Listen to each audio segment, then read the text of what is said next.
We are live. We are live. Welcome to College Football's Peek Around the Corner with your host, Greg Pflugar. We cover everything in college football because we love everything in college football. And if you do us well, please subscribe to our channel. Smash the like button if you like our content. Share the video with your family and friends if you want to support this Rebel Outpost channel for college football with a donation. Just hit the $ where you make a comment, and I'll get to your super chat as quick as I possibly can. Welcome everybody, and I mean everybody, into the studio that sits on the corner of Keith Jackson Parkway and Kurt Gowdy Avenue. Do not be afraid. Do not be afraid to become a legend with your comments in the chat room and with your phone calls later in the show. Today is one of those days where I am content. Where I even said, now this comment went just went over the head of the little general. And I don't blame her. A lot of what I say doesn't make sense. But I looked at her today and I said, yeah, I think it's a good thing what we're doing. Today is a type of day in which no matter how small this college football YouTube channel is, check mark, no matter how unpopular this channel is or the host is, because I get everybody angry with me, Check mark. No matter how much of a moron this host is on this college football YouTube channel, because I'm barely intelligent enough to know how to turn the computer on. Check mark. No matter how bad a singing I do on this channel, and I do a lot of singing, and it's pretty much all bad, it doesn't matter. Check mark. Because there is a reason why we are here. Number one is because of all you sickos out there, college football sickos, that you guys make this show go. You've been able to keep this show alive. You care about everything in college football. We've got our niche. We are in place. We are very unique college football channel. We're not that popular. Greg the Cooler. But we've got our place. And you've got your place. You have got your place in college football YouTube. A lot of people on X message boards, my DMs. A lot of people are consumed with the news out of ESPN Heather Dinich in regards to her reporting of this morning that the 3-3-2-2-1 is off the table when it comes to automatic qualifiers for 2026 and beyond. And that 4-4-2-2-1-1 in a 14-team field seems to be the chalk. A lot of people are consumed by that news, and I don't blame them. I don't blame them because, again, we are a very small college football YouTube channel. But that is what we exactly reported to you yesterday. Here at Peek Around the Corner, and I had somebody DM me and said, Greg, I've got you figured out. You are attached to ESPN. And then he gave me examples. We said in September 9th, we gave this breaking news that the Big Ten was pushing for 4 qualifiers. They're going to push hard. And then a couple weeks later, ESPN had a big report on it. And then last night we said it's going to be 4-4-2-2-1, the fait accompli, and I'll take the big L if it doesn't happen. And the 3-3-2-2-1 is not happening. And then Heather Dinich said her source told her it's completely off the table. I'm not attached to ESPN. They don't know me from a hole in the wall. There may be one person there, Reese Davis, who's followed me for years, but everybody else, I don't think any of them know me from Adam. I got no attachments anywhere. But even though we are the smallest national college football YouTube channel out there, and we are the most unpopular one, I believe we probably are fishing in the same stream of some sources. And we were told yesterday, and I was very strong with you all. I said it's over. The 3-3-2-2-1 is not happening. And the 4-4-2-2-1-1 is basically a fait accompli. Now, the reporting of Heather Dinich was a little bit different. There's some other options the sources are telling her. There's some other options that they're exploring, and that may be true, but I think that's a little bit of good cop, bad cop going on. I will get to that later on in the back of the monologue. So a lot of people are consumed by that news from ESPN. We're not here at Peek Around the Corner. I mean, you can call in, you can put down a super chat, and we'll talk about it. But we're way over that bridge. But there was news in that Heather Dinich report of her reporting.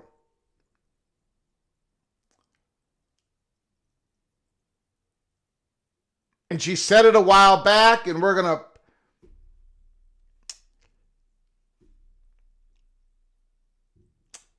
this private equity thing, there is a reason why we are in the Holy Smokes Theater today, once again, as you can see. So please take your seats. Please take your seats. Please take your seats. There is a reason why we have been this drama of the invasion of private equity, why this drama, this new drama, this primetime drama, the seats are filled up every night. It's why we opened up, I think it was around December 4th. I might have the date incorrect. This was the true breaking news. A little bit of information from Heather Dinich, but it says a lot because of the dots of information that we have put out there earlier the last 6 weeks. You start connecting the dots. You start connecting the dots. In that report from Heather Dinich, this time next year, a source told her conferences will have done deals with third-party money. I would add in third-party money and contacts. There is more to go over. So we are going to go in the Holy Smokes Theater at the end of the monologue. There's more information to go over. And buckle up, brace for impact. We are in for a very unique, we're going to be on the very edge here in 2025. The knife is going to be resting on its edge. It could go in so many different ways. I hope you join us throughout 2025, because we are going to be giving you the most accurate peek around the corner in all of college football, all of YouTube channels. I don't care where you're going. This is the place to be. So take a seat in the Holy Smokes Theater. We've got other stuff to talk about. But first, let's do a roll call. Chad Bracey is in the house. Patrick Baylor Bear is here. Devil Frog. Mr. Spartans Anthony Carlson. Hummus Hero. Matt Neeson. Go Cyclones. The Walking Geek. Jeff Morgan. Nathan Campbell. How you doing, sir? MGC Sooner is in the house. Caleb Ramirez. I will answer you when I get an opportunity with a DM. I appreciate the question, Mr. Buckeye. Caleb Ramirez. Bill G is in the house. I got the keys. Keith Moore. Go Hills. The preferred Jordan Brand. Holy smokes.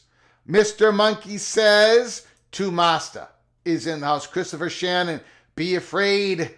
Be afraid of the hollowing out of college football. Christopher Shannon. Thank you for becoming a member for the 5th month. Holy smokes. Mr. Sooner has been a member of this channel for 5 months, listening to the fat guy from Minnesota. Thank you so much for your generosity. I do appreciate it. You are hereby knighted officially. Cloak and dagger. Thank you, Christopher Shannon. Chris Kenny is in the house. Chris Kenny is in the house. Boy, we got a lot of people early here on a Thursday. Late afternoon or maybe creeping into the evening hours. Christopher Shannon, yes. Stephen Vitt. Greg Flugart. Well, I get accused. I mean, there's a lot of stuff. I had to bring that up today because that one was a little bit even way out there than the normal stuff that I'm accused of. I mean, I just did a PATC rendition of Bruce Springsteen Dancing in the Dark when it came to ESPN. I think I did that like a month ago. Check it out. Check it out in our YouTube channel episodes. This is not a membership only episode.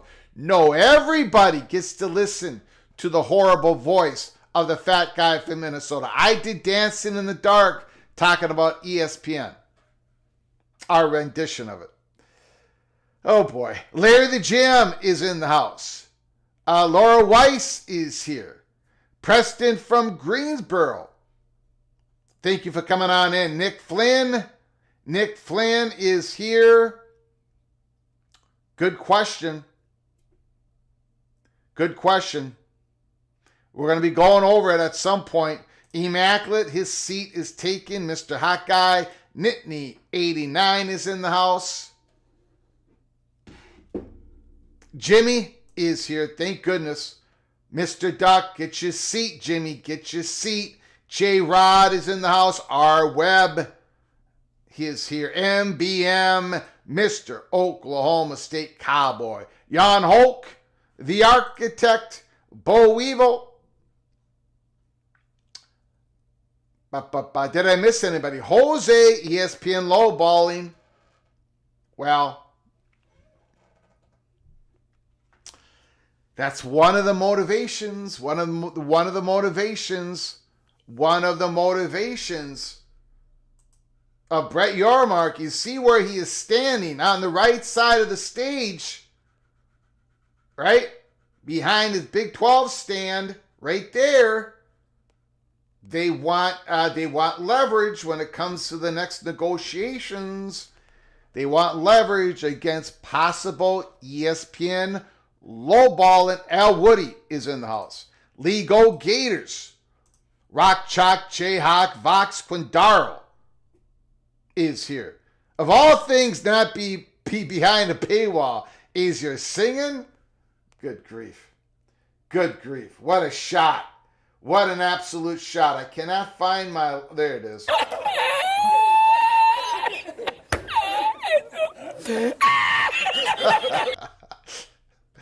Friends call me Sean is in the house. Movie Time Blues is here. Okay, let's get to it. I thank you for all you joining us. I do appreciate it. There is some Ricky Tungate. Greg, do you ever sleep? Less than you could ever imagine. Let's put it that way. I'm not going to go into it any more than that, but being a caretaker, having this job and another job, and of course being a husband, it's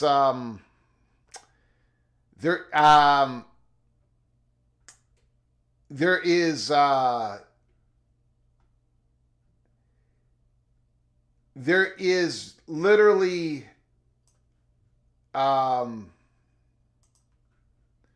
very little time for sleep. There should be more than 24 hours in a day, but there isn't. So this is what we got. We got to do the best we can. Thank you, Mr. Hoosier. I do appreciate you being a member for 14 months. Thank you, Mr. Hoosier. I do appreciate it. I'm seeing Indiana being rated in the way too early top 25 polls. In fact, we are going to go quickly over one of those way too early top 25 polls. We're going to go through it right now. I haven't created PATC way too early top 25 for the 2025 season. I'm still marinating. I'm still analyzing. I'm still breaking down tape. Because we got to make sure that Greg the Gold makes an appearance this year more than twice out of a 14, 15, 16 week season. It's embarrassing. So I'm breaking it all down. But we are going to go over that right now. Thank you, Ricky Tungate. I do appreciate it. Let's do it. And then we're going to go into Heather Dinich. I forgot something. My bad. I did forget something. Hold on. There is some information released on the ACC scheduling.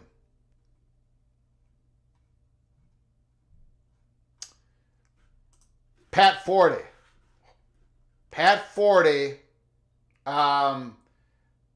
some information was released.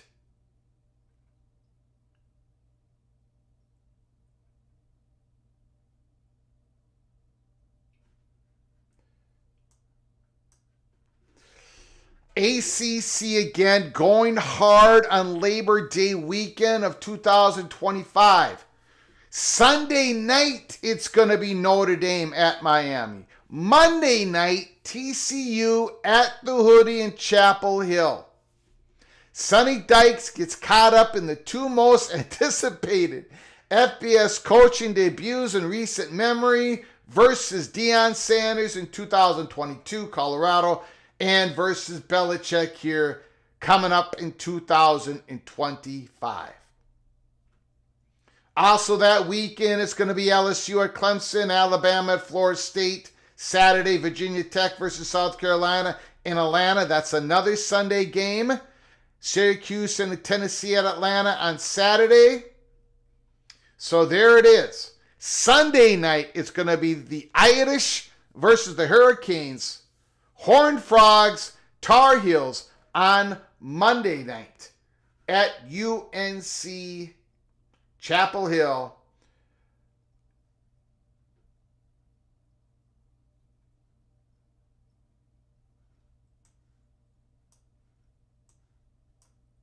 Okay. There is a little bit more here. Let me check out. I'm going to give you a graphic. I'm going to post a graphic up here. More games that was officially released. You know, week 0, you got your Stanford at Hawaii. You got East Carolina and North Carolina State on a Thursday night. Wake Forest plays Friday night.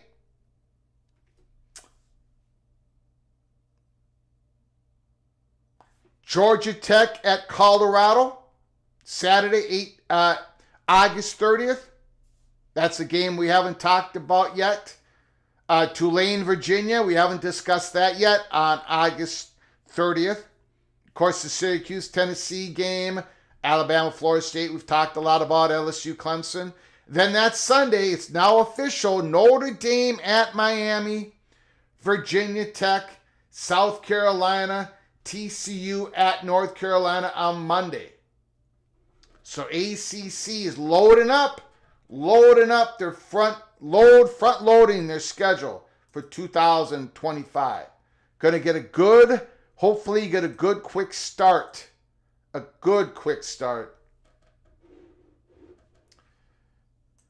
Have you heard anything about UNLV to the Big Ten? Absolutely not.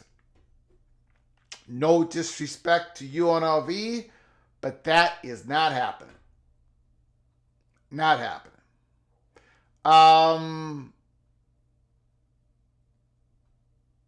Okay.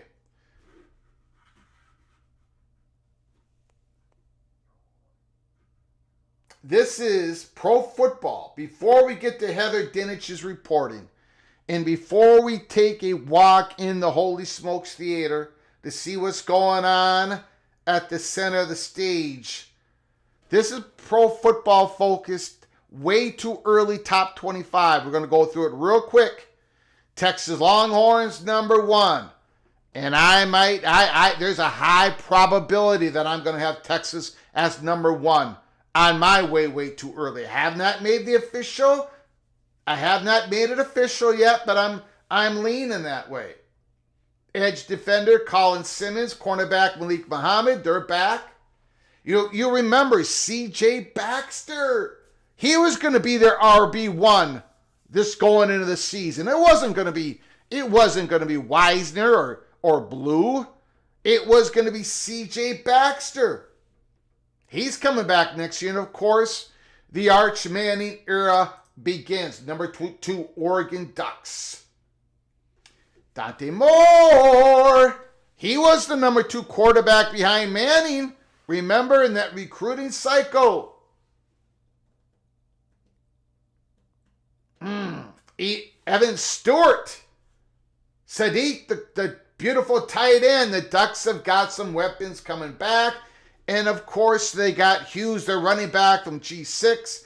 And the Purdue Boilermakers safety, Dylan Thieneman, the great true freshman All-American safety of 2 years ago, dropped off a little bit last year.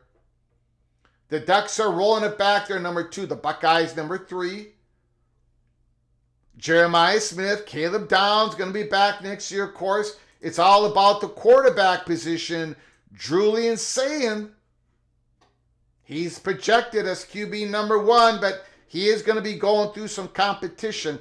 Penn State, number 4. They got so many guys coming back. Penn State has got so many guys coming back. Nick Singleton, Katron Allen, Danny Dennis Sutton. Holy smokes. Zane Durant. They got the great safety coming back. We're going to be focusing on the wide receiver room during the offseason. But yes, the Nittany Lions. Number 4, Pro Football Focus. Way too early, top 25. You got the Notre Dame Fight and Irish. They're losing a bunch of guys. There's a couple of guys who just entered the portal today. Offensive linemen who played every game this year, including their center, which I'm hoping the Gophers give a call to because we were in the heavy recruiting of that center 4 or 5 years ago. We're probably not going to be in the mix, but hopefully we'll give them a call. But, Notre Dame is returning some guys. Jeremiah Love, and of course that great cornerback, Leonard Moore, number 15. That guy can play football at the highest level. True freshman this year. And he was absolutely bonkers brilliant.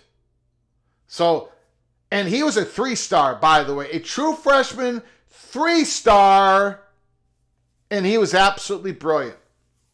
Notre Dame's got some guys coming back. Steve Angeli, probably going to be the quarterback. Maybe, possibly. Clemson Tigers, number 6. Way too early, top 25 Pro Football Focus. Kate Klubnik is coming back. They're great wide receivers. Freshman wide receivers, the Bulldogs, number 7. This might be a little bit too high. I'm going to have them a little bit lower. I'm not a big believer in Zachariah Branch. And I don't know about Gunnar Stockton. He's got a good arm, but man, he was missing pocket presence. I do not like how Georgia misidentified what they were supposed to do in that playoff game. That is bothering me. So I'm not going to have Georgia as high as number 7. Pro Football Focus does. Of course, they got the great KJ Bolden coming back. True freshman safety. And he played like a true, like an All-American, period. KJ Bolden and Coy Perch of Minnesota were the true freshman All-American at the safety spots. KJ Bolden is the real deal. Holyfield, Christian Miller, defensive tackle. Alabama, number 8. Pro Football Focus has Alabama, number 8. You know what I'm really worried about when it comes to Alabama next year? Former 5-star recruit Ty Simpson is expected to take over for Jalen Milroe. I'm not a Ty Simpson believer. Ty Simpson was not recruited by Kalen DeBoer. Ty Simpson is the guy who has not been able to beat out Jalen. It can't. Look, maybe Ty Simpson's going to end up being a good quarterback. Maybe, possibly. But he wasn't. Kalen DeBoer, man, you gotta get your own quarterback in there. Somebody who can throw downfield, because that is your offense. Milroe wasn't the right fit, but is Simpson the right fit? The whole quarterback position at Alabama, even going into next year, has got me nervous. Tennessee Volunteers, and again, Pro Football Focus talks about that offensive line. The biggest question comes along the offensive line. And who will replace Dylan Sampson? Remember, Dylan Sampson, the great running back, number 6 for the Volunteers, led the SEC in rushing yards, and he basically did it all himself. He led the nation in broken tackles, all those statistics, all those metrics. Dylan Sampson was absolutely incredible this season. Way better than his overall statistics because of that offensive line. We got to see Tennessee Volunteers offensive line move up in quality. Or I don't think they're going to move up, get back into the playoffs. Just my observation right now. Texas A&M, number 10. A solid first season for Mike Elko. Solid. I got question marks around Marcel Reed. Running back Moss is returning, but he's coming off an injury. They're going to have a pretty good defense next year. Linebacker York, edge defender Howell. And of course, they got Kevin Concepcion coming on in. Now, I'm not sure why a great wide receiver like Kevin Concepcion would be interested in going to the Texas A&M Aggies, but maybe he was given a whole bunch of cash. Maybe he couldn't turn it down. But Texas A&M has been the place where transfer wide receivers have gone to basically die. And I don't mean end of life die. I mean statistics die, career die. But again, it's a different coach, different coaching staff. Probably one of the biggest wild card in all the transfer portal is Kevin Concepcion, Texas A&M. For me, all eyes will be on that. And if you look at this article, you're talking about Marcel Reed's development. Redshirt freshman, 67.5% adjusted completion rate. Was the 9th worst in Power 4. And we could see that. But then again, they're bringing in these receivers. And then, of course, they got Bussey, who had a whole lot of juice. So we'll see. Texas A&M, very interesting team. Number 11, the LSU Tigers. Nussmeier, hot and cold, but he did prove something to me last year. I was not a big Nussmeier guy. I was not driving the Nuss bus. That was Mr. Brooks and the PATC family, LSU Tiger. They got Nick Anderson coming in. Barry and Brown of Kentucky coming on in. And Harold Perkins Jr. is coming back again as the great linebacker. Number 12, South Carolina. Lenore Sellers. Is he going to make another big step? Boy, I took the big L on Lenore Sellers in 2024. I'm going to keep my mouth shut when it comes to Mr. Sellers in 2025. If he takes another step, man, he won some ball games for the Gamecocks last year. Number 13, Arizona State Sun Devils, according to Pro Football Focus. Arizona State, the big Cinderella story. Cam Scattaboo is gone. But the return of Sam Levitt and the great wide receiver Jordan Tyson, who they desperately missed in the playoff game, and Xavier Alford, the great safety, is coming back for Arizona State. Number 14, Indiana. The Hoosiers had a magical 24th season. D'Angelo Ponce, Elijah Surratt, Kamara, they're all coming back next year. Their best edge defender and D'Angelo Ponce, they're coming back. And Surratt was the best wide receiver by far. That guy is a future NFL position wide receiver. He's coming back next year.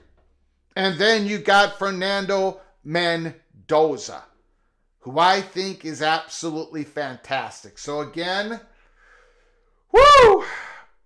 Indiana Hoosiers. Now they're going to have a more difficult schedule. But talent-wise, I think they're taking a half a step up. Or maybe a full step up from last year. Miami Hurricanes. Wow, what can we say about the Hurricanes? Now they're losing Cam Ward. Carson Beck is coming back. I am more supportive of Carson Beck than most. But let's get real. It's about that defense. Now Ruben Bain's coming back, but he got nicked up. He wasn't the Ruben Bain of 2 years ago. They got some transfers coming in on defense, O'Connor and Brantley. But again, I guess Corey Heatherman, the defensive coordinator, went from Minnesota to Miami. We'll see what he can do in year one for Miami. Their defense needs to climb up about 3 steps for Miami to be a legit contender to win the ACC championship this year. Something they've never done. Something that they have never done. They need that defense to climb up about 3 steps. Because the offense is going to be pretty good, but that offense ain't going to be like it was last year. And that's not, they could be a great offense this year, but it ain't going to be like last year. Last year was ridiculously brilliant under Cam Ward. So they need that defense. BYU Cougars. Jake Ratzlaff is coming back, and the great wide receiver Chase Roberts, I call him Mr. Third Down. It seems like anytime the BYU Cougars are 3rd and 6, 3rd and 7, Chase Roberts, look for Chase Roberts, first down machine. BYU number 16, Pro Football Focus. Number 17, the Florida Gators.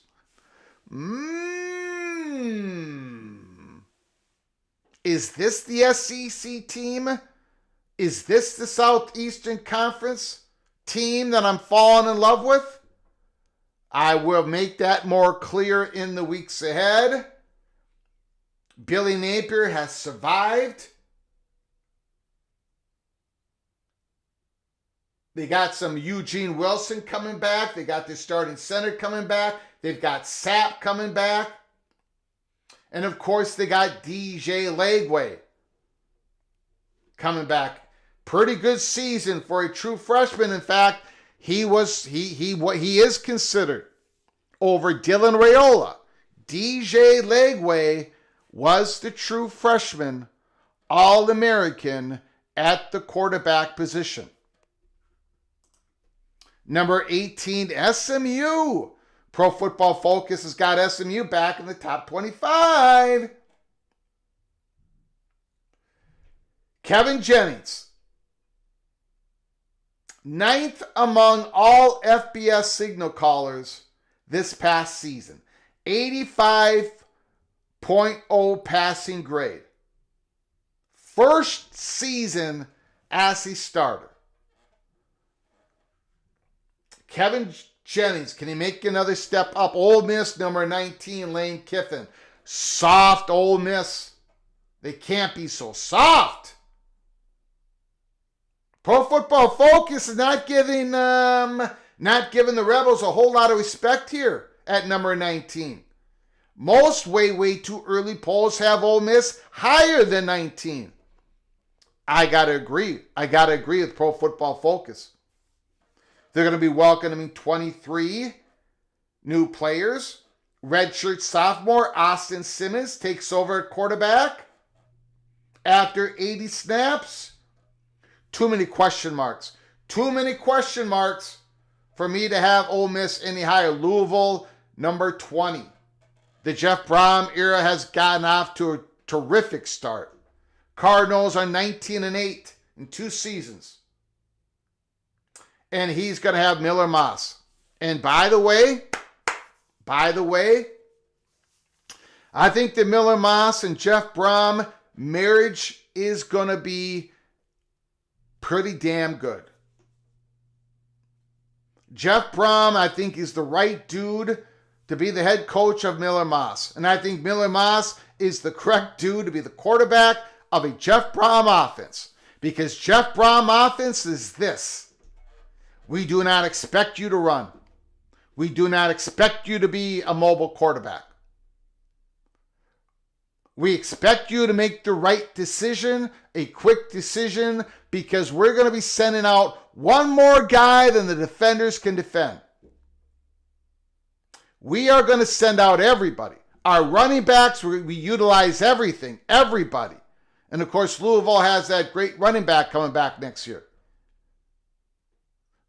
I think this is the perfect offense for Miller Moss. And I think Miller Moss, I think it's the main reason why he signed at Louisville.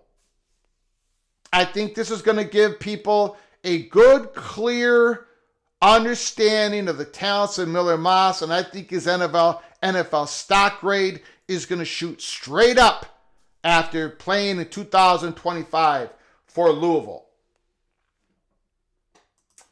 Number 21, Pro Football Focus, Kansas State. Chris Kleiman. The development of Avery Johnson. I'm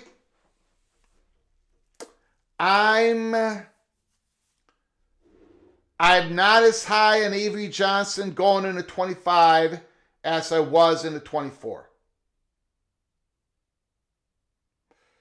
So I'm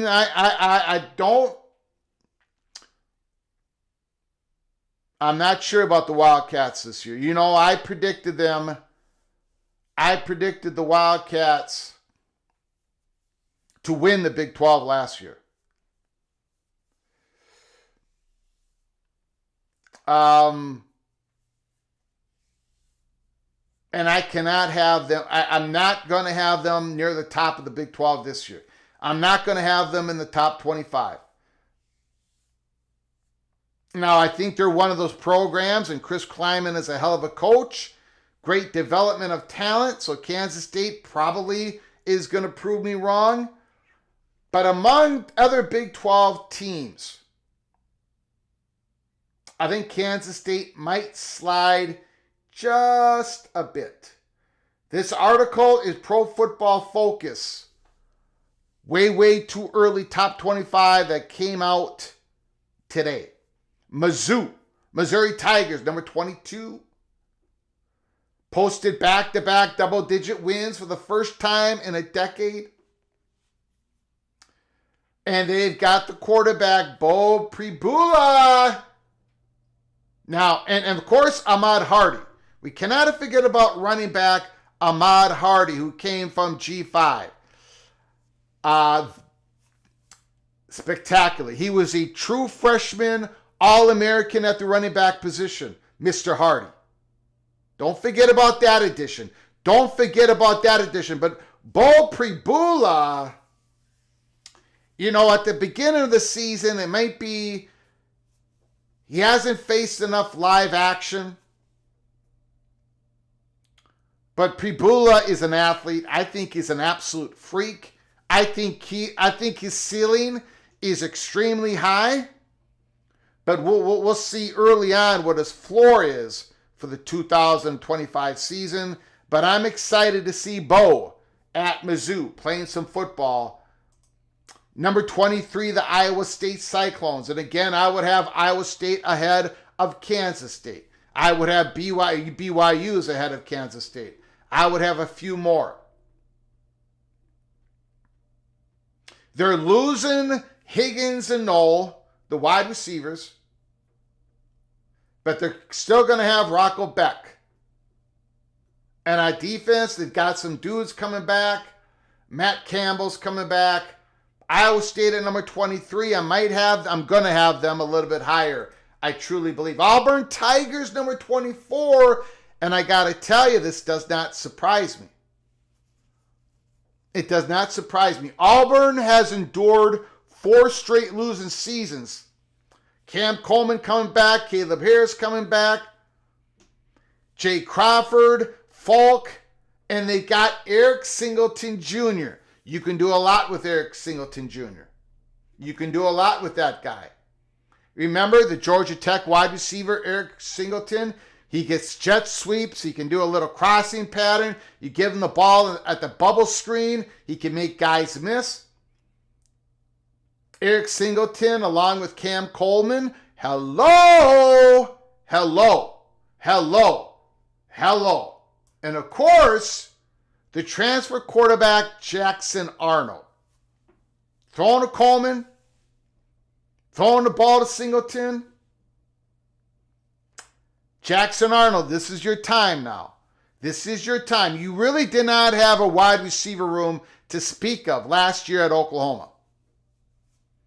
I think Oklahoma's going to have a pretty exciting offense next year. We'll get to that later in the offseason. But Jackson Arnold, at least this is an interesting Auburn team. They haven't even been interesting lately. But finally, they got an interesting team, in my opinion. And finally, number 25, the Michigan Wolverines. 25. PFF ain't giving the Wolverines that much respect. Holy smokes. They got Justice Haynes. They got Bryce Underwood. But again, it goes back to Bryce Underwood being a true freshman. They're paying him too much money for him not to play a whole bunch of snaps next year. These guys are getting paid millions of dollars. They're going to play before they are, maybe not in Underwood's case, but some of these guys are going to play before they are ready to play because of all the money. That's the percentage of that salary cap and the third-party money, whatever. Underwood's going to play early and often. Now, maybe he's ready. Maybe he is. He's the number 1 quarterback, high school class. But these guys are going to be ready to play. Okay, let's get to the story here. Joe Klatt has Penn State number 1. Yes, he does.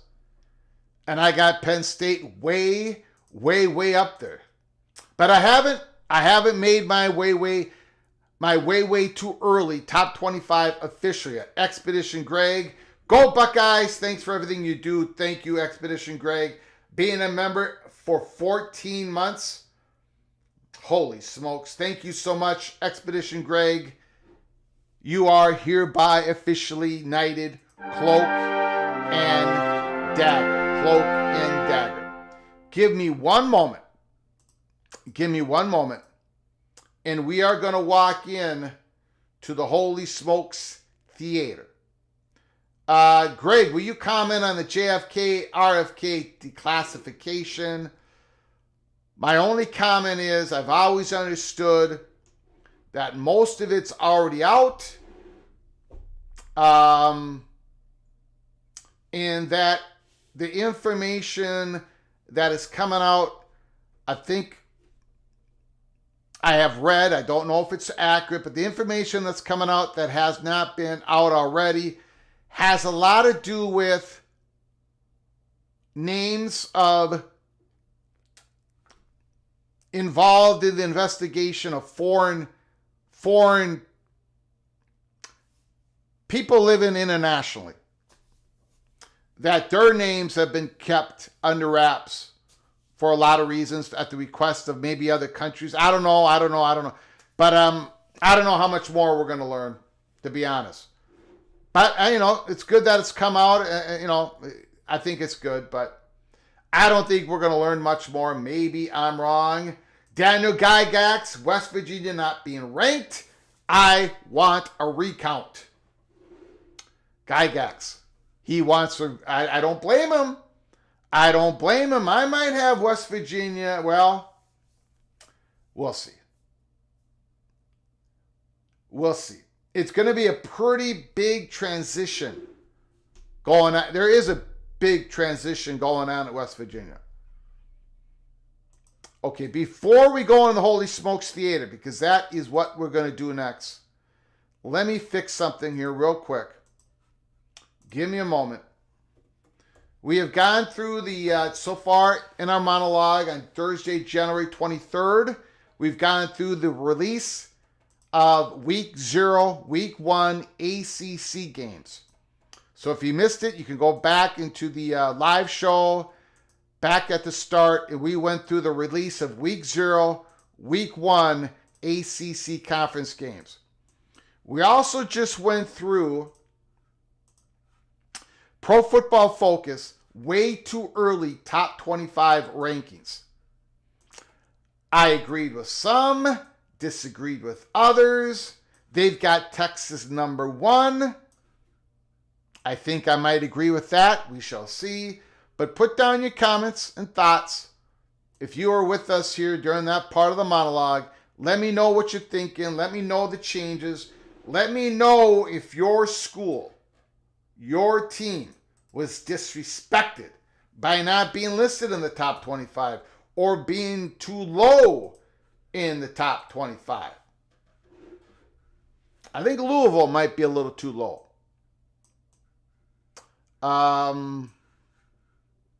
Because I think Miller Moss is a great fit for a Jeff Brom offense. And we know they got the running back coming back. Morris Simmons is in the house.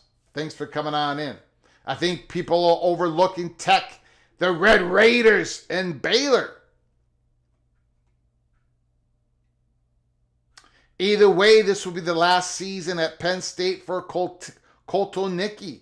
Taytown Hawk is making a declaration. Okay, let's go on the Holy Smokes Theater.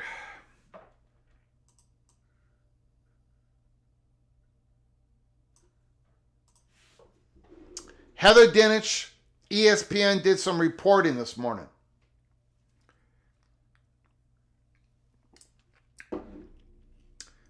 The first part of it has to do with, what is everybody talking about? What is the steam coming out of the meetings during the college football championship?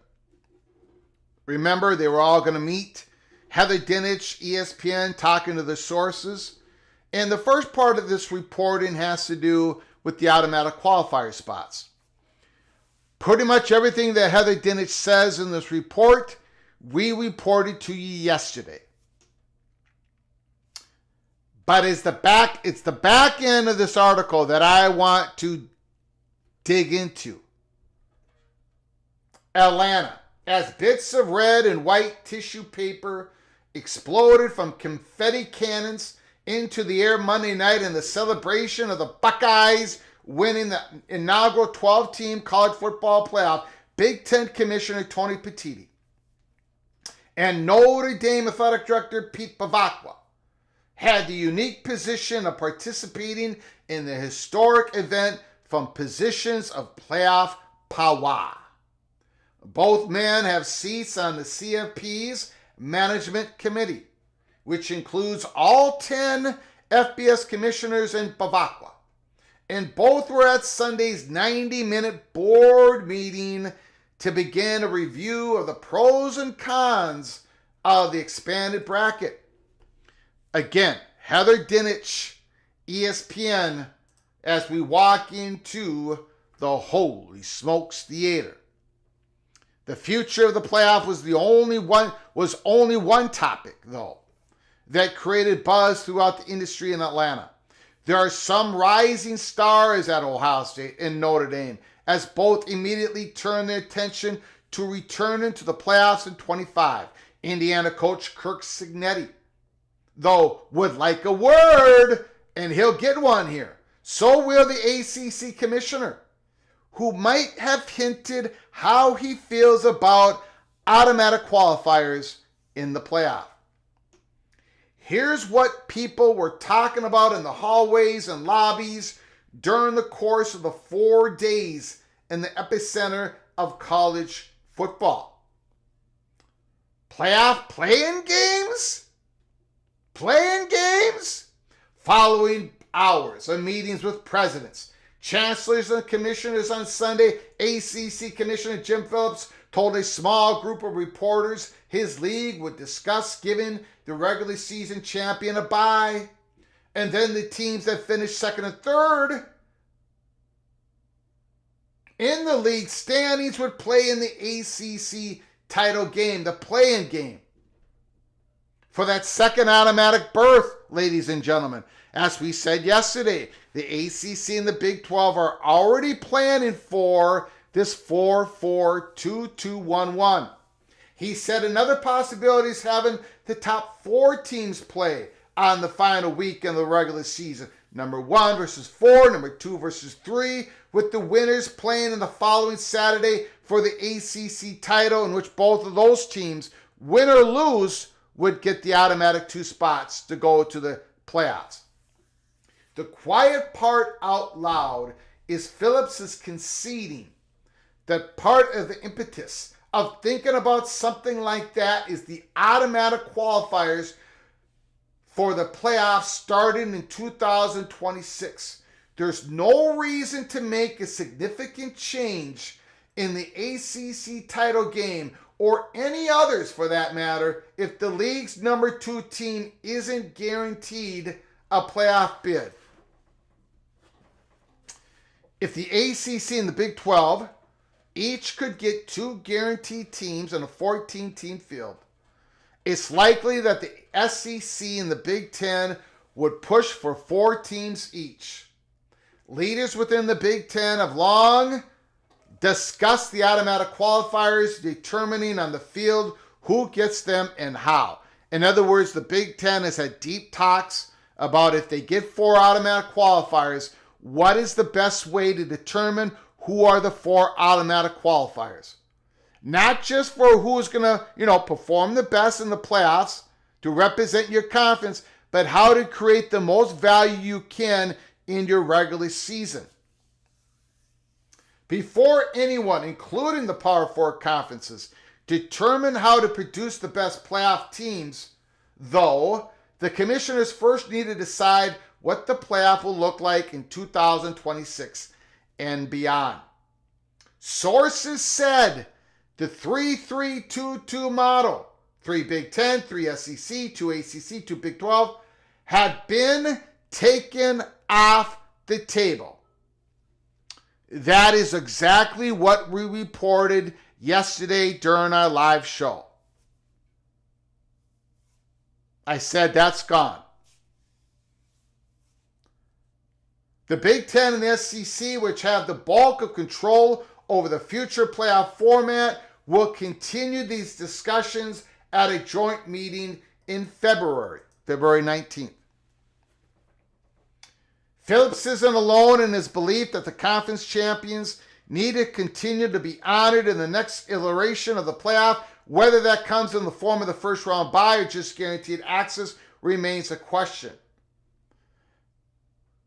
Conference champions are a big deal, said Mid-American Conference Commissioner John Steinbrecher. For 5 teams, they're an entry point into this event, and we don't want to lose sight of that. It makes it incredibly important. Seeding change in 25. If there is one thing that the 10 FBS commissioners in Bavacqua might be able to unanimously agree for 25, it could be changing how the 12 playoff teams are seeded on selection day.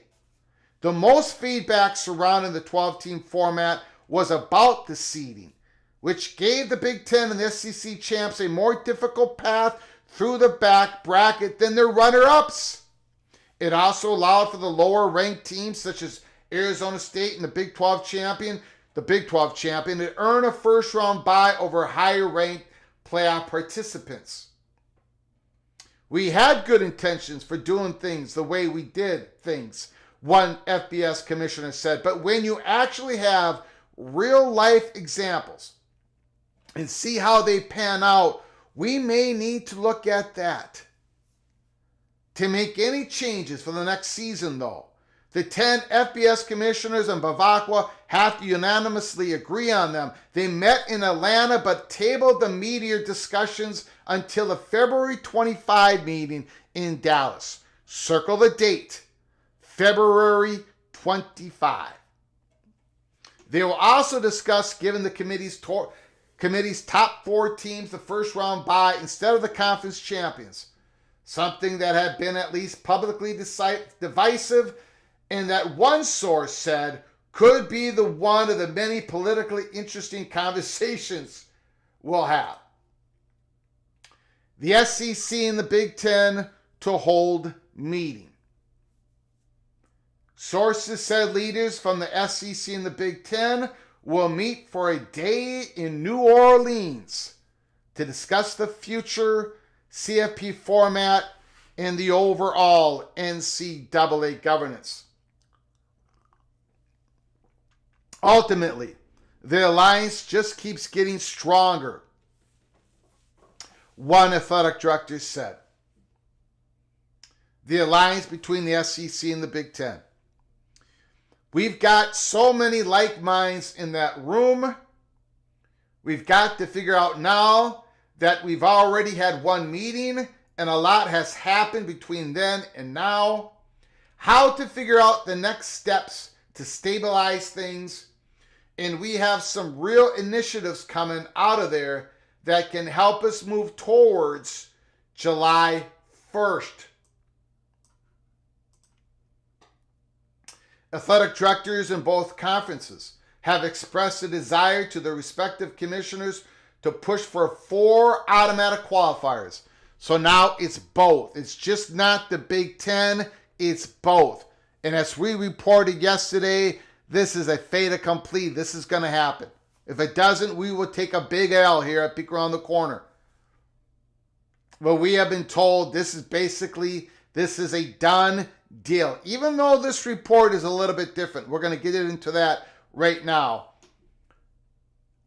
Both conferences expressed desire 4 qualifiers each in a 14-team expanded playoff, a 4-4-2-2 model that would assure the SEC and the Big Ten 4 teams each, and the ACC and the Big 12 2 teams each, plus 1 guaranteed spot for the group of 5 in 1 true at-large bid. It's hardly the only model being discussed, though. One source involved in the discussion said there are some who want more than 5 guaranteed teams. Well, that's not going to happen. Well, that's not going to happen in a 14-team field. That may happen in a 16-team field, but I doubt that as well. I think this is like, okay, we'll settle for 4, even though some of us would want 5. I think it's that type of talk.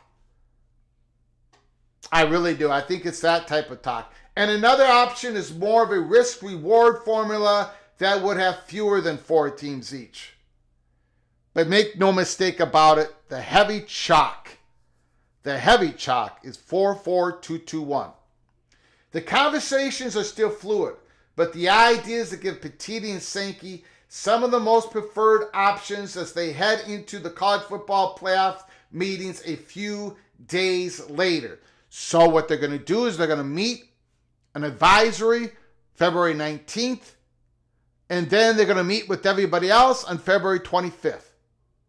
The first meeting of Petiti and Sankey is with their 2 conferences on the 19th in New Orleans, and then they're going to go and talk to the Big 12, the ACC, Notre Dame, G6 on February 25th. February 19th, February 25th, remember the dates. Sources indicate There's no talk right now of the two leagues separating from the rest of the NCAA.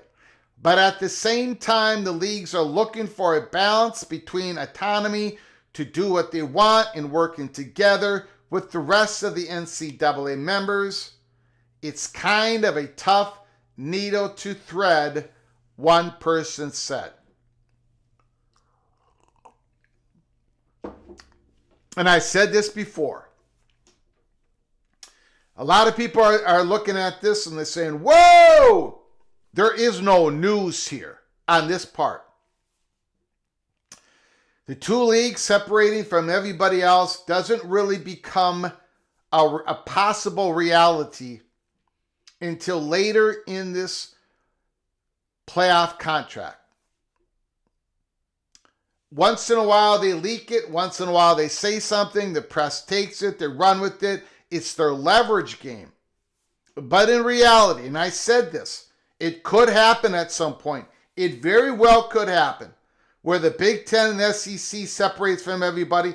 I don't want it to happen. But it very well could happen. But it was never going to happen in 2026. Like a lot of people said it was going to happen. Never going to happen. But as the years go on to the end of the college football playoff contract, it's a story that we are going to be covering here at Peek Around the Corner. It's definitely not the chalk, but it is something that we're going to be talking about. But it's not reality right now, folks. It just isn't.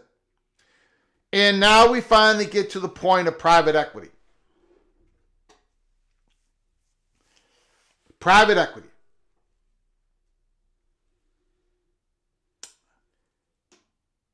We are in the Holy Smokes Theater. I hope you got your popcorn. I hope you got your beverage. I hope you got your burger. And it's not a cheeseburger. We do not provide cheeseburgers in the Holy Smokes Theater. Private equity, Heather Dinich, ESPN. On the day of the national championship game, there was a closed-door private equity event hosted by John Wall Street at the W Atlanta Hotel from 8 a.m. until 1 p.m. There were presentations from Redbird Capital, Chief Operating Partner Mark Dowley, multiple panels featuring conference commissioners, and according to the company's website, the audience included senior officials from the NCAA, the Big 12, the Mountain West Conference, the American Athletic Conference, the ACC, SEC, bowl season, and the Big Ten. Individual tickets to the event cost $1,994. I saw some tickets for $1,200.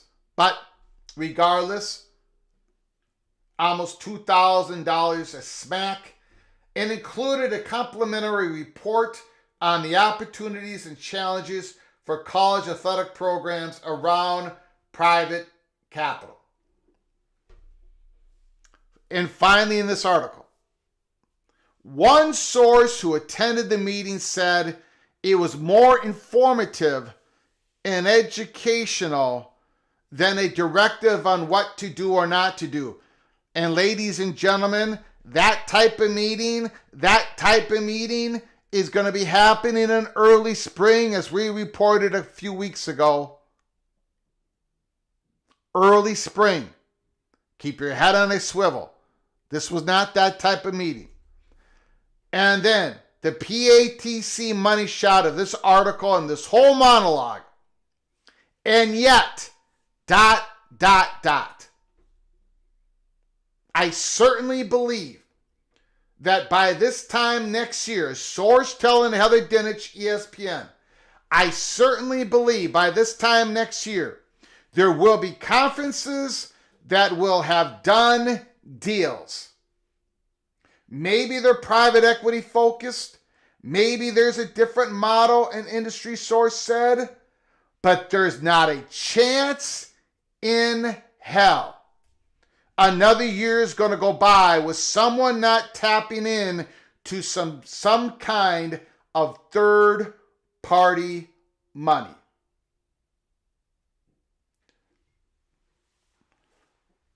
You know, of all the interesting comments here,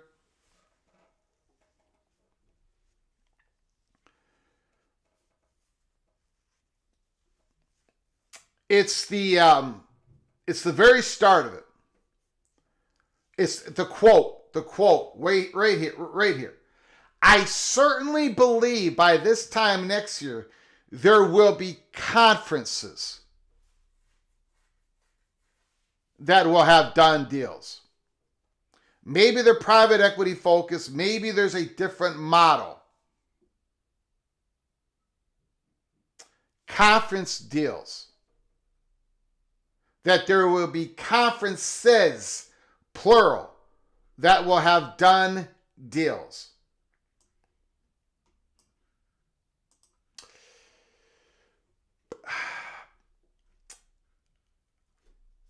And the reason why we open up the Holy Smokes Theater to a new drama called The Invasion of Private Equity a couple months ago is because of all the steam that is going on behind the curtain, the chatter behind the curtain about private equity deals.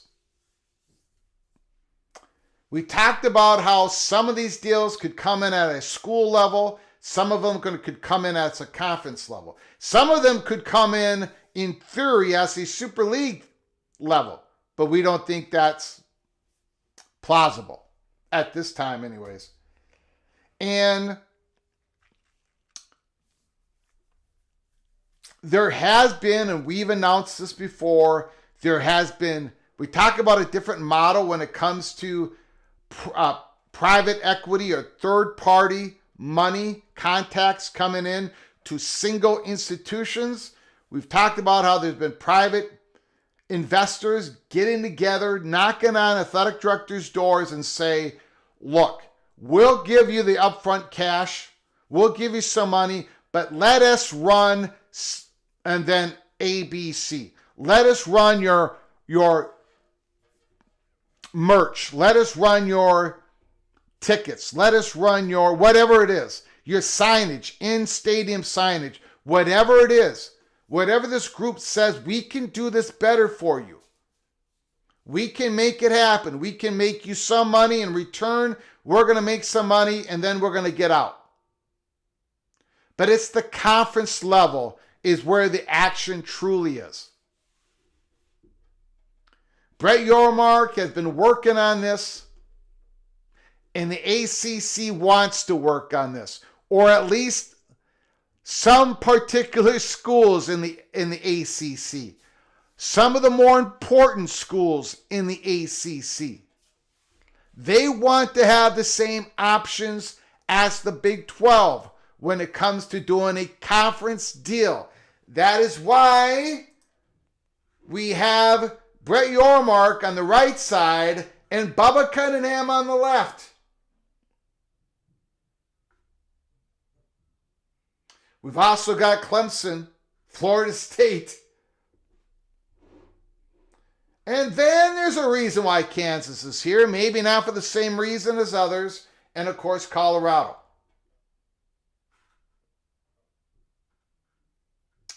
See the dots?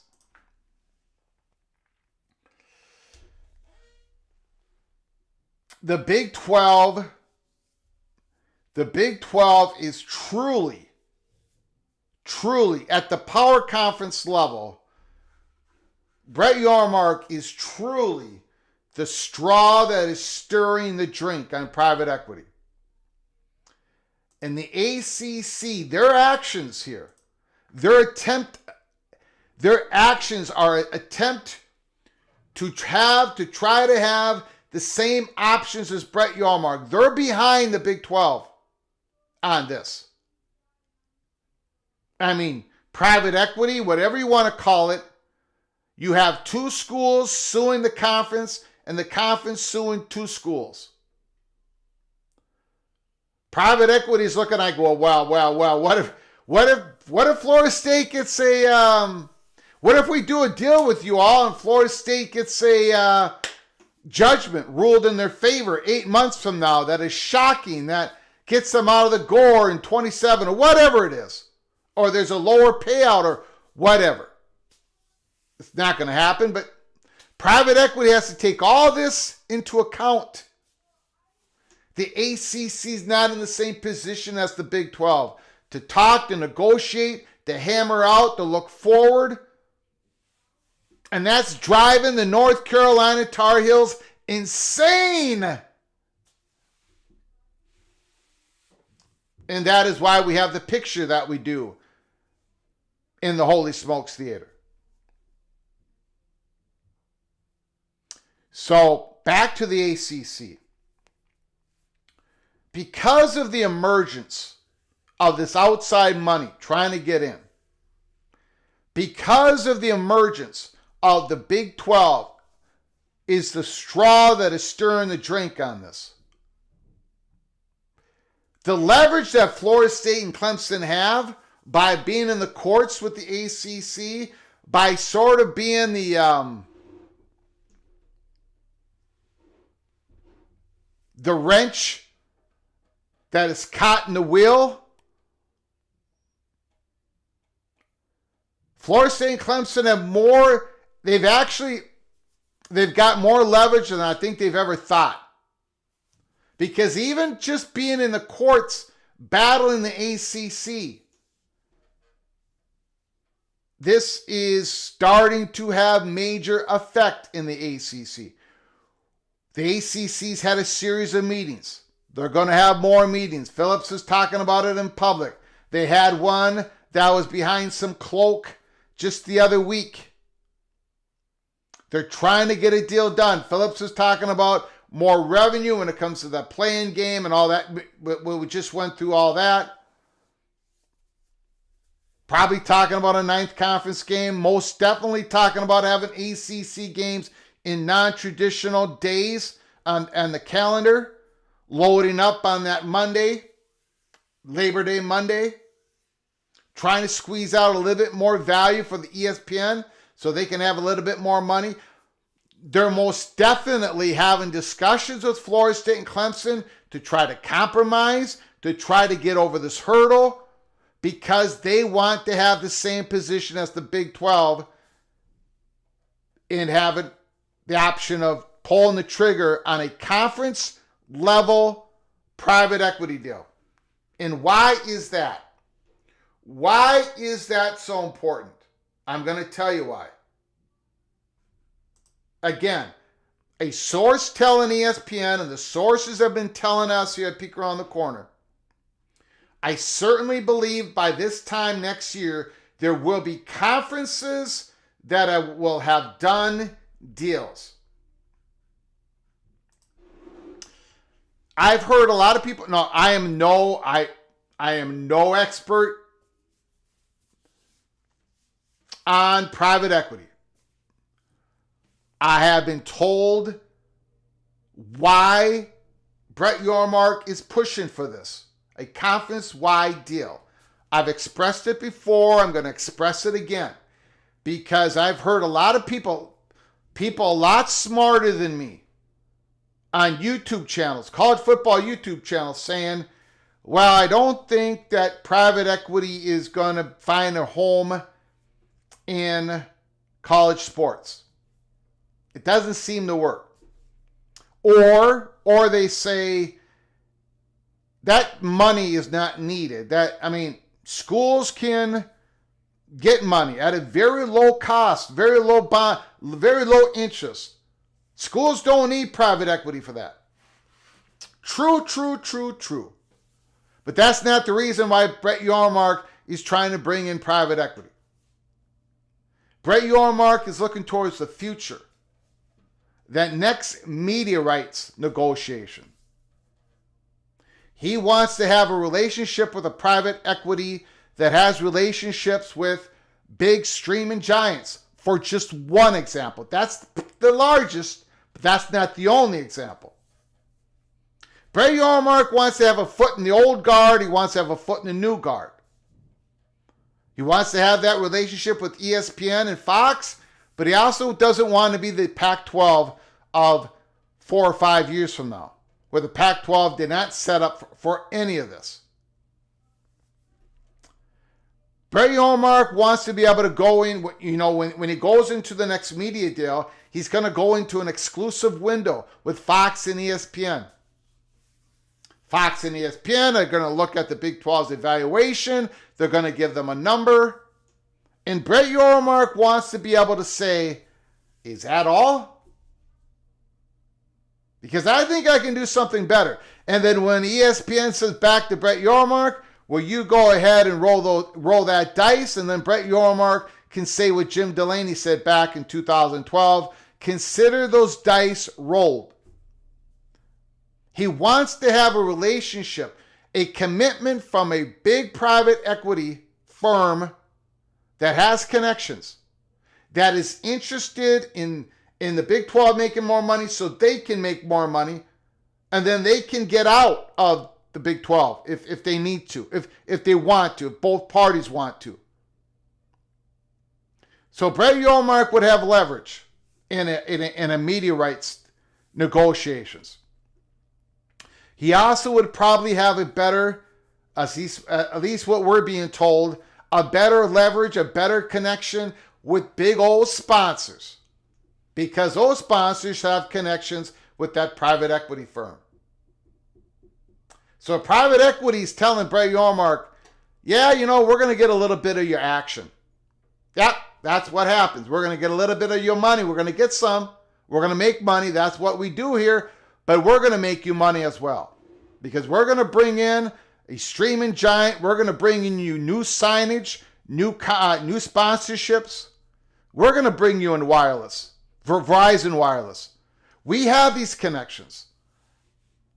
And we're going to, and I brought up this example before. I've been told this because I'm not a WWE guy. No way am I a WWE guy. But they're making all this money with Netflix, right? But that's not the only place they're making money. They're making more money on sponsorships, which is connected to Netflix.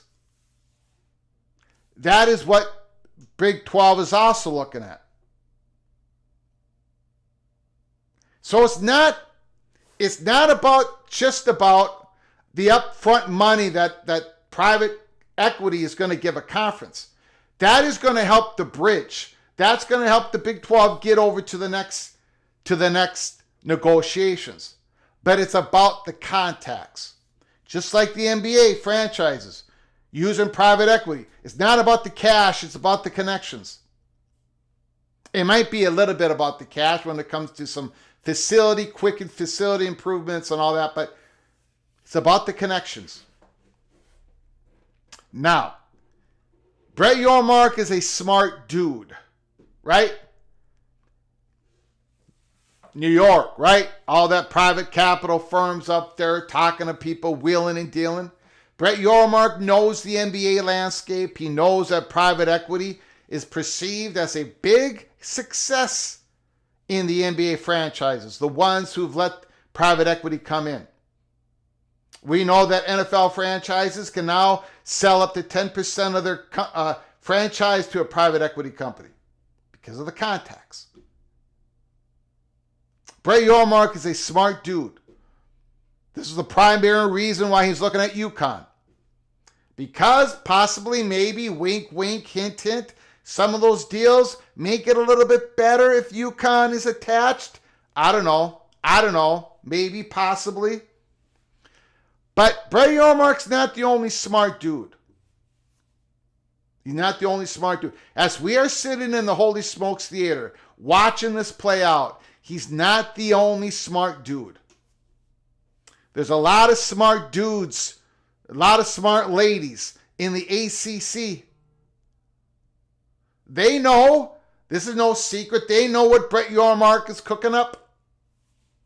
They know all the ingredients that are being cooked right now. It just so happens they can't quite get to the kitchen and cook it themselves. This is this is the story of college football right now. This is why we opened up the theater a couple of months ago. Still a lot of smart people, smarter than me, are going out there and saying, I don't see this happening. All I can tell you is the steam, there are so many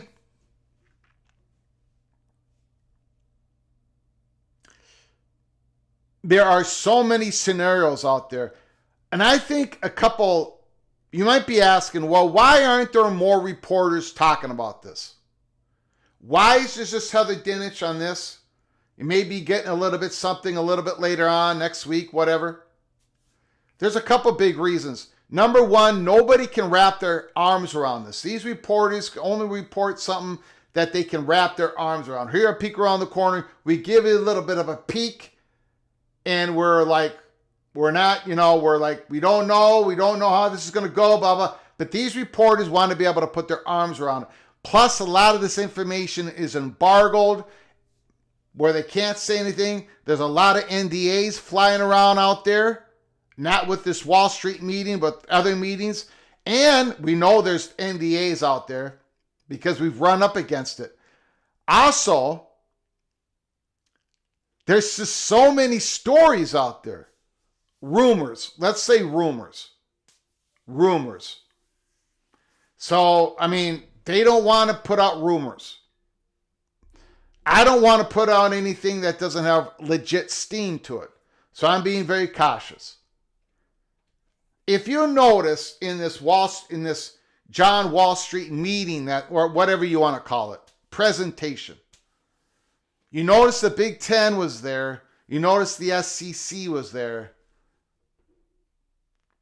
I don't think that is a real importance right now. I think they're just trying to keep an eye on everything. They want to talk. They don't want to get caught in their own silos. But I got to tell you, there's going to be a meeting in early spring that I'm pretty sure the Big Ten and the SEC will not be at. But I know that there's going to be Big 12 universities at this meeting. And I know there's going to be ACC schools at this meeting. I know North Carolina's going to be there. I know Florida State's going to be there. I know Clemson's going to be there. I know Wake Forest is going to be there. I know Duke's going to be there. I know Pittsburgh's going to be there. I know Syracuse is going to be there. In the Big 12, I know West Virginia is going to be there. And there's a couple other schools that I can't say. I know definitely they're going to be there.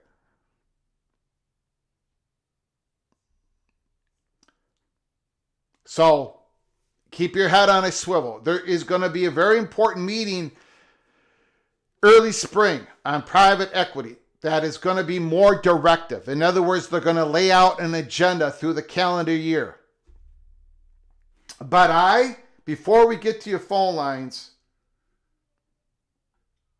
I would agree. Most definitely would agree with the source that's telling ESPN. I would put my chips in the middle of the table. I certainly believe by this time next year, there will be conferences that will have done deals. Maybe they're private equity focused. Maybe there's a different model. But there's not a chance in hell another year is going to go by with someone not tapping in to some kind of third party money. So that is the real story coming out of Heather Dinich's brilliant reporting this morning on ESPN. Not the automatic qualifiers. We talked about that yesterday. 442211 is the heavy chalk. 33221 is no longer on the table. We said that yesterday. We reported that yesterday. So this private equity is the big story of today. Once again, we are going to open up your phone lines. You can talk about anything in college football. The Pro Football Focus top 25. They disrespected your team. Did they? Let me know. Talk about the Holy Smokes Theater. Talk about it with anything you want. The phone lines are now open. 763 260-1333. Give us a call if there's anything you want to talk about.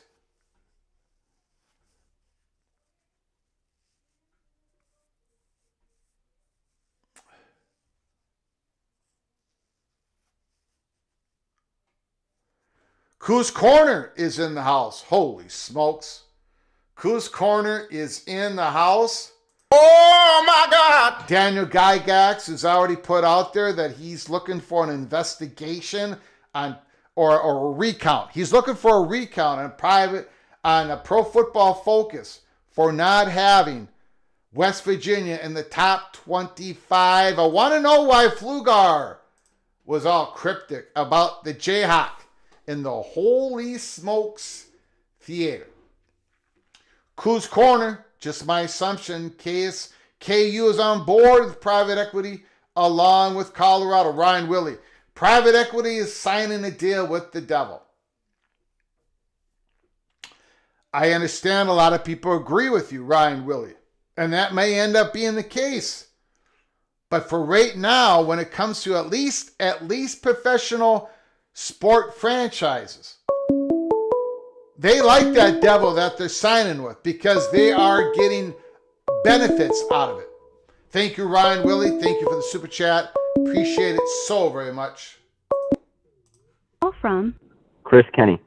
Chris Kenny is in the house. I appreciate you calling, sir. The floor is yours. Hi, Greg. I just had a quick question. I think it arises from the show yesterday, but it's still, I guess, raised here too when you talk about these different playoff models, and specifically what championship weekend might look like.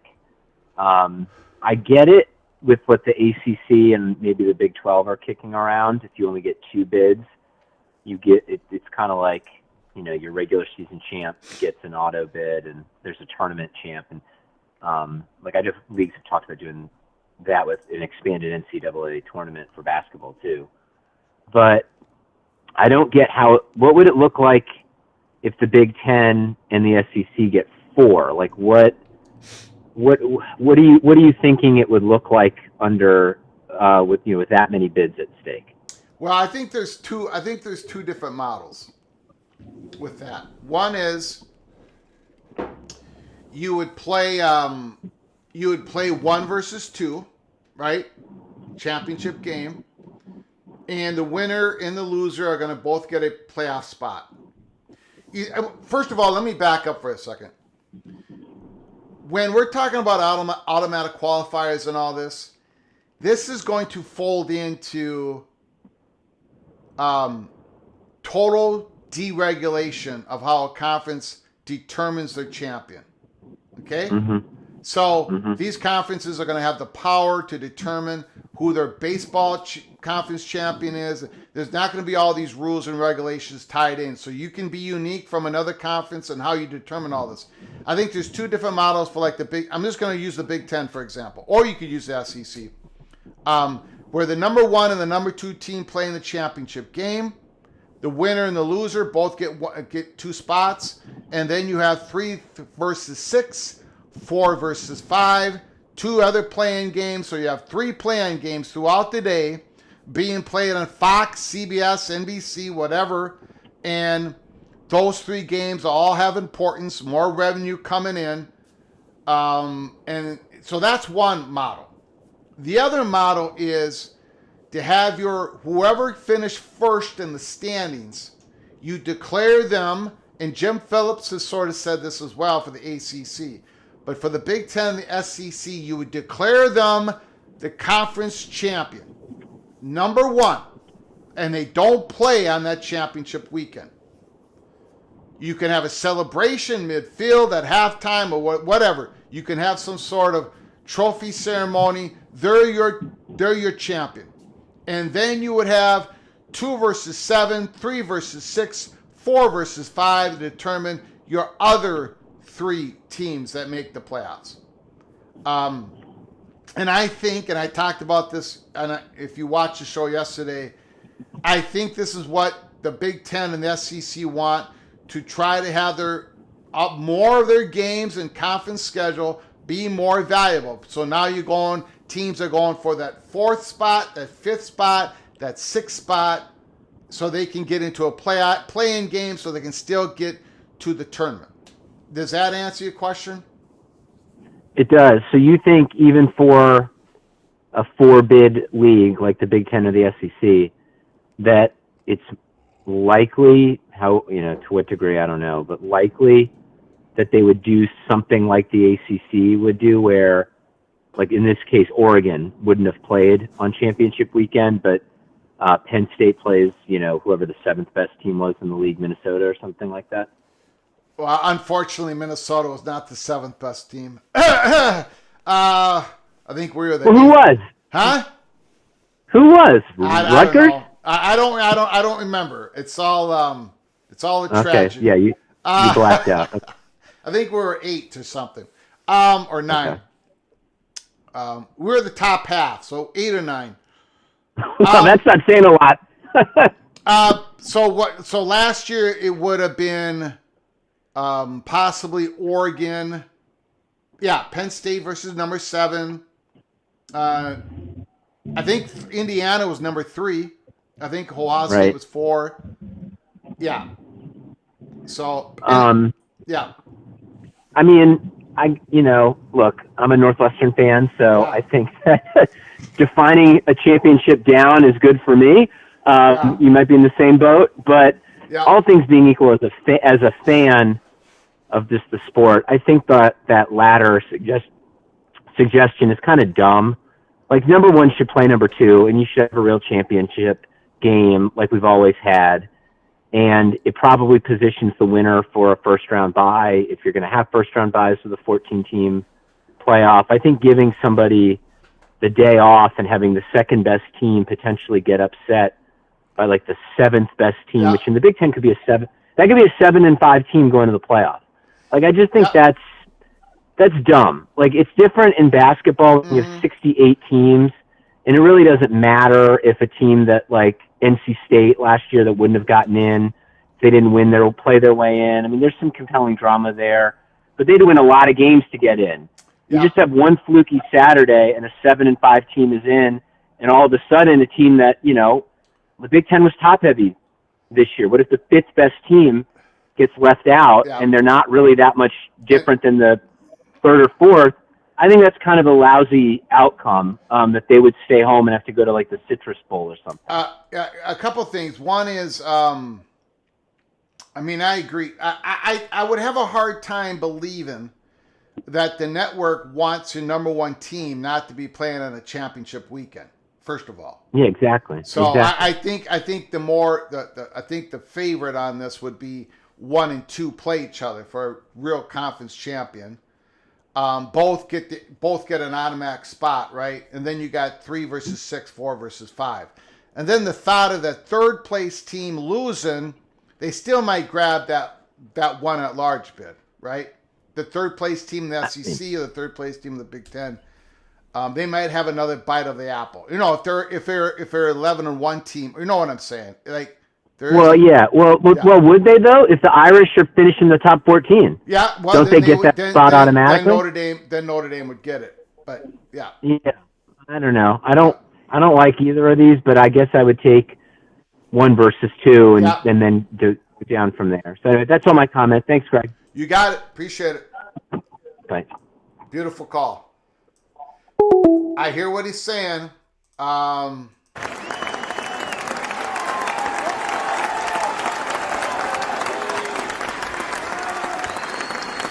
I get what he's saying. There is a reason, a tremendous motivation. I've been talking about this in September, first week in September, why the Big Ten has been pushing for 4. So, immaculate. Nothing is off the table at this point. It's just repeating what certain parties at the table want to be said in public. That may be true. I can only... what we were told yesterday, and we did a live show yesterday, we were told that it's not going to be 3-3-2-2-1, that is dead. ESPN used different language. They said it's off the table. Who knows? We'll see. But I was told that and reported it yesterday that is no longer a possibility. And the reason why I said that so strongly is I was told that so strongly, that the Big Ten and the SEC are way past that point of, if there is any negotiations going on, it won't be about that. They're going to go 4-4. They're going to go 4-4. So we'll see what happens. Call from Immaculate. Immaculate is on the line. The floor is yours. All right, first question. Are you talking about, in that scenario that you spoke about, are you talking about for 12 teams? Are you talking about for 14 teams? 14. Are you talking about for 14? 14? Yeah. Oh, okay. Well, yeah, it's a little different. The math works out a little differently. Yeah. So, I mean, that might be the case. That's why I wasn't hearing that. I was like, okay, I can't tell. It's 14. Yeah. Yeah. I still don't think that they're going to stop at 14. I think you're going to see what we saw the last time, bro. I think you're going to see they don't come to agreement, and how this played out before. We've seen the CFP. We know the problems they have. It's still unanimous to figure out for 25. They're not figuring out 26. They got to figure out if they're going to do the same thing for 25. And they're going to grind with that. But they are figuring out 26. I mean, you can think about both at the same time, but the more pressing matter is 25. Like, are we going to do the same thing, or are we going to change it? Like, you can look at it and say, yes, now if we do it like this, is that how we'd also want it to be for 26? Because that's part of the Big Ten and SEC's leverage, is to say, well, we could just wait another year and do it for 26, and we could just do it whatever we want. Problem with that is that you have to go back to your schools, say in Oregon, and say, we're sorry, it's just a better position for the conference to wait another year to do this. Well, who's going to have their big year next year? Right? Most teams aren't Ohio State. They're not going to be this every single season, be in that running. You might have your run next season, and so you might get stuck with the bye again, or not have your home game that you want to have. So while it sounds great as a negotiating point, it's pretty tough when you got to go back to those people and say, we didn't get this done for next year, and you're just going to have to go through that again. So, yeah, you can talk about 26 too, and you're in the talks, but I think the real priority is trying to figure out, what are we going to do for 25? Because we have to figure this out soon. They got to talk to business partners, and they can't run this one out all year like we've seen them do in the past with stuff. They got to figure this one out pretty quickly. So that's the only reason why I wanted to verify. Like, wait a minute, are we talking about for 14 or 16? Because the math is pretty different. I still think that they'll come to the consensus for 16. It's just who wouldn't want that? It might be. Yeah, I don't know. I mean, I think eventually it's going to get to 16, but the one thing. Well, first of all, just to back up a little bit, I said this yesterday. Is not only was I told 3-2-2-1 is just done. It's not going to happen. It's going to be 4-4. That the decision on 26 will probably be done by September or October. Like, it's going to get done. Like they're going to have this done for 2026. The SEC and the Big Ten are just they're going to get more in agreement. That's what they're going to be doing with this advisory group, and they're just going to roll along and get it done. And of course, that 14-team thing is already done, right, with ESPN.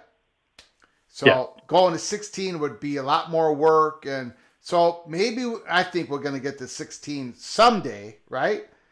But I'm not sure I think they might take the easy road for 26, 27, because it looks like they looks like they think they're going to get this all done for September, October, make that decision for the following year. In regards to 25, maybe the seeding gets adjusted, but it sure seems like everything else is going to stay the same. We'll see. Is one last thing on that. I'll hang up, but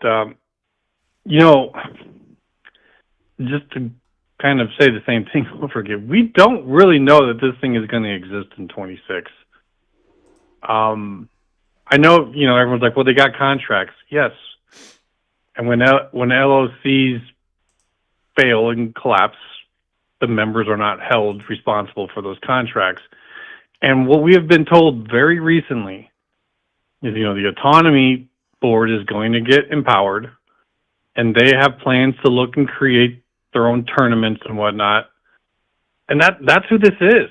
That's who we're talking about. It's the same people. It's those same four, and who's raising the most hell right now? It's the Mountain West. It's the AAC. It's what are you going to do with all this? And so it's still entirely possible that 25 is the last year for this. So last when they're for what? I'm confused. For the CFP. I mean, I know no one's telling you that. You can't report that. I'm not saying it's true. I'm just saying that's one of the benefits of having this as an LLC from the beginning, is that the moment you close shop, once it ends, once you're not part of it, there's no retribution on you. And so if they're already talking about empowering the autonomous here in April, then they would have that whole year to figure out what they want to do. And maybe it wouldn't be for 26. It might be 27, 28, sometime here in the future. But eventually, they're just going to have their own tournament out of that, and that will be sanctioned by the NCAA, whereas this other stuff isn't. Now, what value is in that? I don't know. They seem to think it's pretty high. But that's what I'm saying. Like, the 25 thing is immediate and absolute. Anything in the future, at this point in time, like, it might seem like it's an absolute, but it's not really. We need to see in April here what's going to happen with the autonomy, what they're going to be empowered to do, and if they can do everything with that, then they really don't need the CFP anymore, Greg. Like, they don't need it anymore. Like, it just seems like every offseason, it's a headache, it's a pain, it's a problem, and and they're doing this on the bowl contracts. What else are they saying in 26? The bowl contracts aren't in place, and they may not even use those. So we're getting a lot of little hints. Like they're starting to move away from this. At least that's how it looks to me. And I could be dead wrong on that, Greg. Wouldn't be the first time. But it just kind of seems to me like we're just getting one more iteration of, hey, look how big of a headache this is. Whereas, when you go into autonomy, that's really just four voices in the room.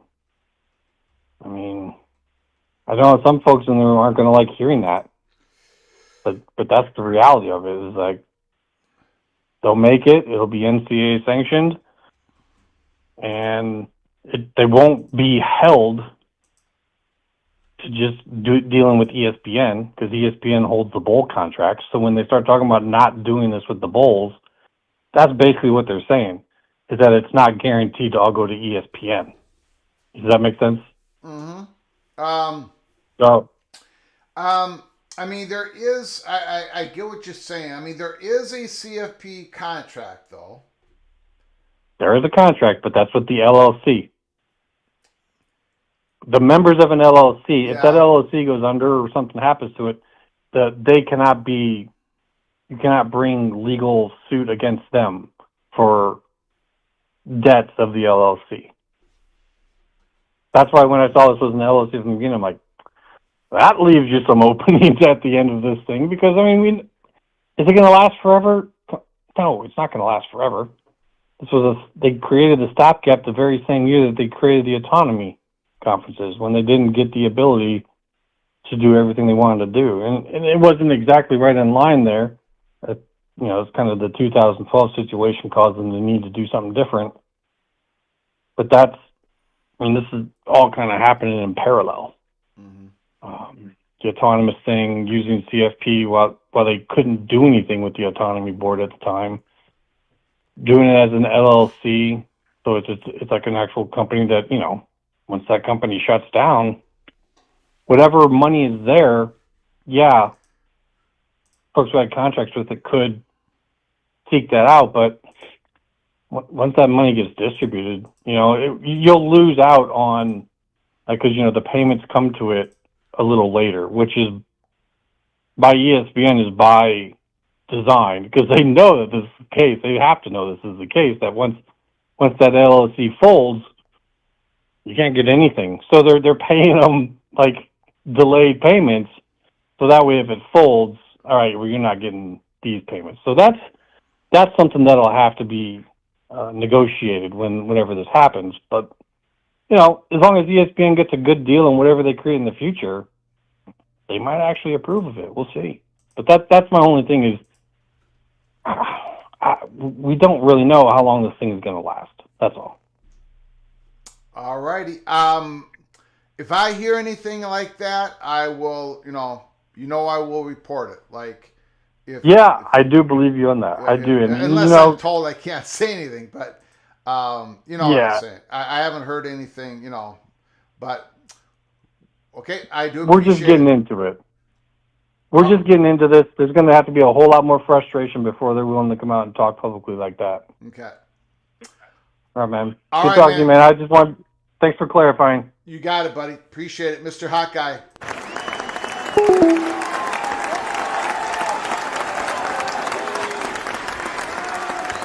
Expedition Greg. So anything new info on the Rose Bowl, future participation in the playoffs, since it doesn't want to hold semis because it would take out of its New Year's slot? No, I don't have any new information. Not only on that, I don't have any information, Expedition Greg, on whether the bowl, the New Year's Six, is going to still participate in the quarterfinals and semifinals after this next year. But if I get any information on the Rose Bowl, I will pass it on. Expedition Greg, thank you so very much. Call from. All right. Rick, can you hold on for 1 second, please? Sure can. I do appreciate it. I just want to say thank you, Expedition Greg, Mr. Buckeye, for the super chat, for the question. But I will keep that in mind. If I get any more information, we'll talk about it here at PATC. Thank you so much.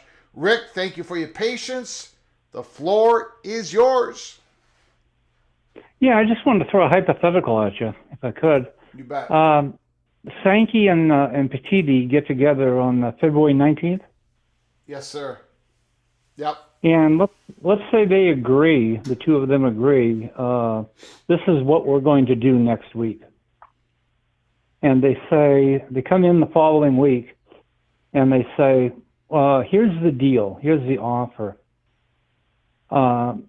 If you agree in 2025, this year, to a 442211, we'll agree in 26 and beyond, for 3 or 4 years, to continue the same 442211. But if you don't give us the 442211 in 2025, we are going to have a 552211 in 26 and beyond. I suppose it's possible. I mean, again, ESPN just reported that there are people wanting more than 4 automatic qualifiers, right? So there is probably a faction out there that's probably pushing for 5, and they might use that leverage, that scenario that you're putting out there.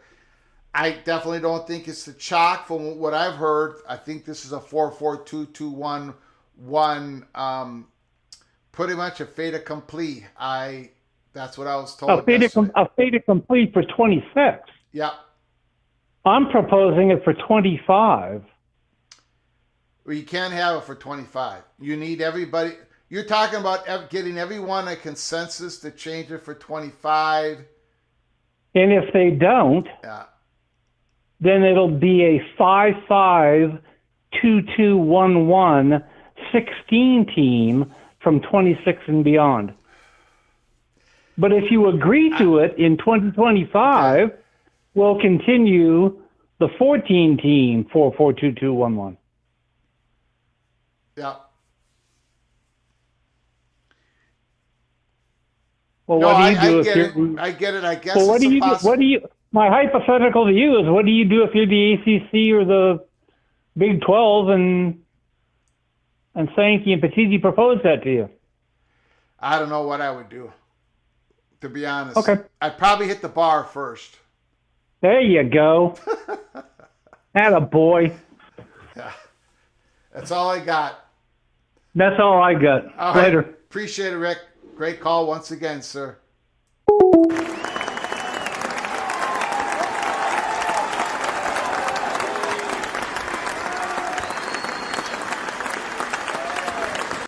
Remember, Greg, the less at large there is, the less value there is for ESPN and all their talking head shows. Yeah, the content would be reduced, right? From who should get in to basically what should be the seedings.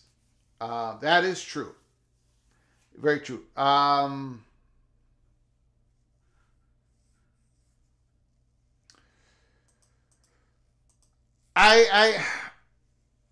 I really think the 14 is about 2026. But Rick put up a scenario that, let's agree to do something different for 25. And then you could benefit from 26 and beyond, or we're going to do something less beneficial to you, talking to the ACC and the Big 12.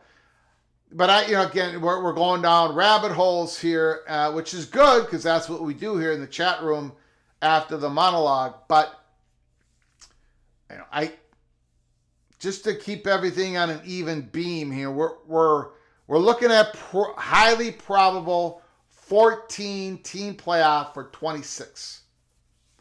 And most likely it's going to stay at 12 for 25. How much more BS do these leaders think they can get away with? Why are the power conferences afraid of just winning on the field? It's disgusting. Yeah, they are basically proxies for ESPN and Fox. And they're proxies for the old guard. And Brett Yormark and possibly Jim Phillips, if he can get the ACC cohesive, they want to be proxies for the new guard. That's why this whole private equity thing, that is the main motivation. So, but I agree, Rock and Rat. I agree. I thought dictatorship didn't exist in America. Well, the ACC and the Big 12 did hand over governance power when it comes to the college football playoffs for 2026 and beyond.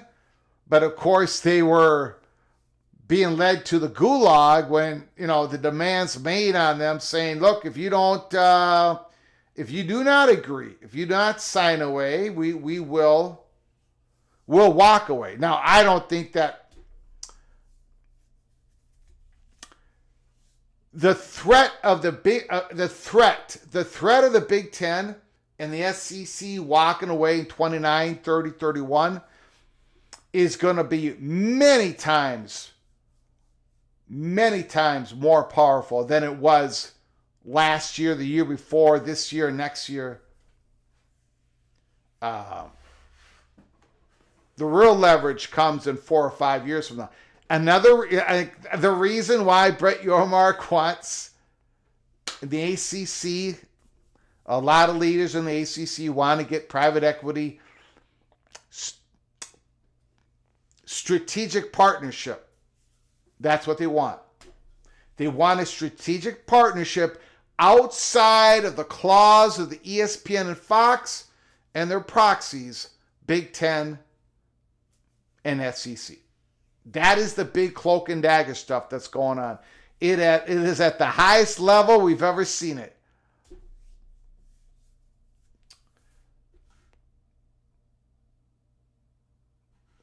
Devil Frog, they want to go scorcher. Then the ACC Big 12 should oblige them and let them be kings of ash heap.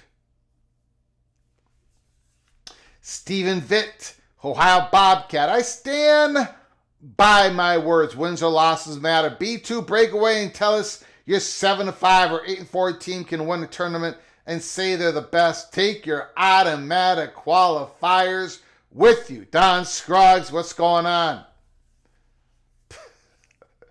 Georgia Bulldog Don Scruggs shows up right at the end of the show saying what is going on as he avoids all the elbows that are being thrown his way. Or not personally thrown his way. Not personally, but to the SEC and the Big Ten. Don Scruggs shows up. Don Scruggs is like a guy who, I don't want to get in trouble with his wife or anything, but Don Scruggs is like a guy who, if you watch those old NFL football games or college games, but those old NFL football games, Minnesota Vikings football games, being played in the mud, Metropolitan Stadium, and everybody's muddy. Everybody's muddy. They got mud on their front, back, on their butts, on their pants, everywhere. There's mud.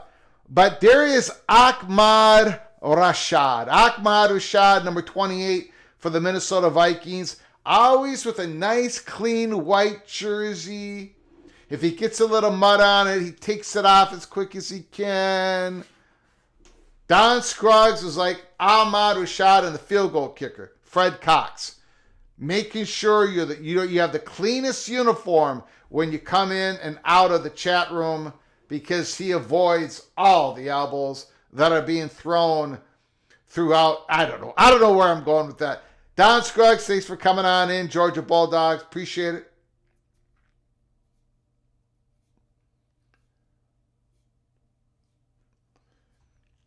All right, I think we're going to close it up. We've been on the air for 2 hours and 2 minutes. People are tired of already calling in. I want to thank everybody who joined us for Thursday afternoon, January 23rd. We went back in to the Holy Smokes Theater. We definitely went back in there. If you missed it, go back to the start, watch it. I do appreciate everybody joining us. Thank you to Christopher Shannon, Oklahoma Sooner, Ricky Tungate, Mr. Hoosier, Mr. Buckeye, Expedition Greg, Mr. Evil Badger, Ryan Willie. Thank you for your donations and your support and your memberships to our channel. Thank you guys so very much. If you just watched our show, and if you're new to our show, or if you haven't done it yet, please subscribe to our channel. Smash the like button if you liked our content today, and share this video with your family and friends. Keep your head on a swivel. Any breaking news tonight, any breaking news tomorrow, we at Peek Around the Corner are going to be covering it like nobody's business. Today, January 23rd, we had to go back into the theater. We had to talk about it. Heather Dinich reporting. This time next year, a source told ESPN, conferences will have done the deals. Private equity. Private equity. It is coming, and it's not going to be stopped until next time. From all of us at Peek Around the Corner to all of you, please, please, please, please, you all take great care of each other. Thank you so very much.